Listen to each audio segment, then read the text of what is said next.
Let me ask you something. Have you ever felt a struggle inside you that no one else can see? I'm talking about the kind of war that rages quietly in the heart, the push and pull between what we want and what we know is right.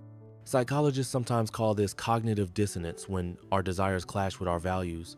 The tension can feel unbearable. Now, it's easy to blame the outside world, the media, people's choices, even the way someone dresses. But isn't it interesting, when you strip away the noise, how most of our turmoil actually comes from within? This is the quiet conflict we rarely discuss, the one where the real stakes lie. Picture it. You're at a crossroads, one path leads toward what you crave, the other toward your higher self. That battle is happening inside, not out there in the world. And yet, how often do we really face it head on? You might be thinking, but I'm only human, right? Of course. But if we don't acknowledge this inner war, how can we ever hope to win it? The setup is simple. We all have impulses. The conflict, deciding who controls who. And here's the resolution. The first step is seeing the war for what it truly is, an inward struggle, not an external event. So today, let's lift the veil on this hidden battleground and see what it takes to reclaim our inner peace. Now, let's dive deeper into what I call the blame game. Have you ever caught yourself saying, if only people didn't act like that, I wouldn't feel this way? I've been there too. It's almost a reflex. In psychology, this is called externalization, a defense mechanism where we push responsibility outside ourselves. But let's get honest. No matter how convincing our excuses sound, our reactions are ours to own. Think about it. If someone else's choices really controlled our feelings, we'd be nothing more than puppets. But we're not. Our desires, our emotions, they come from within, shaped by our own history and choices. Now, you might be thinking, but isn't it natural to react?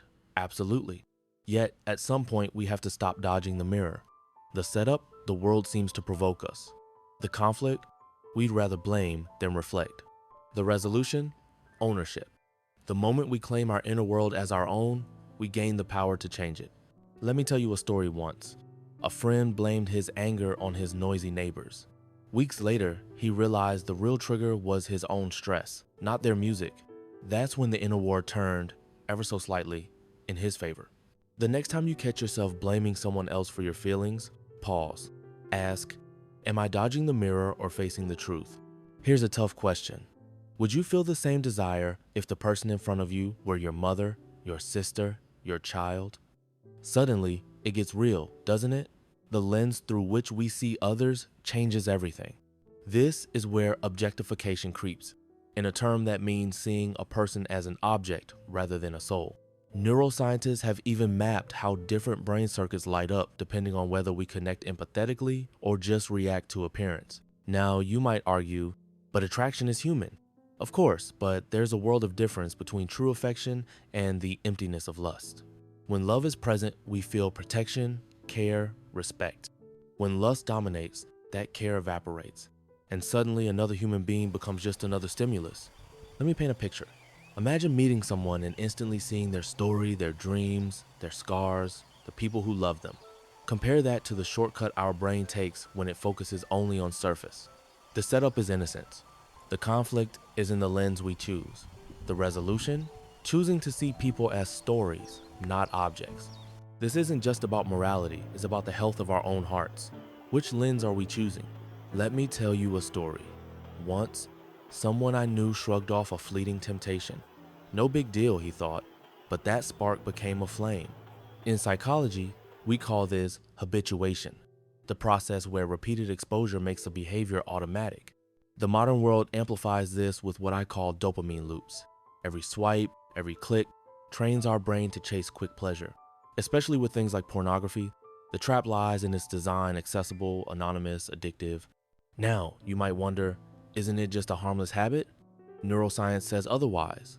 Over time, repeated indulgence can dull our empathy circuits, making real human connection harder. The setup is a single choice. The conflict is the creeping loss of autonomy. The resolution, awareness, and reclaiming agency before the chain forms. Freedom erodes quietly. A gaze entertained becomes a habit. A habit becomes a chain. How many of us notice when the choice quietly slips away? So Next time that spark flickers, ask yourself, am I fanning a flame that might one day burn down my own freedom? So where do we go from here? The answer isn't fear or guilt, it's conscious choice. In philosophy, this is called volitional withdrawal, the act of intentionally stepping back from what harms us, not because we must, but because we choose to. Let me ask you, what are you feeding your heart?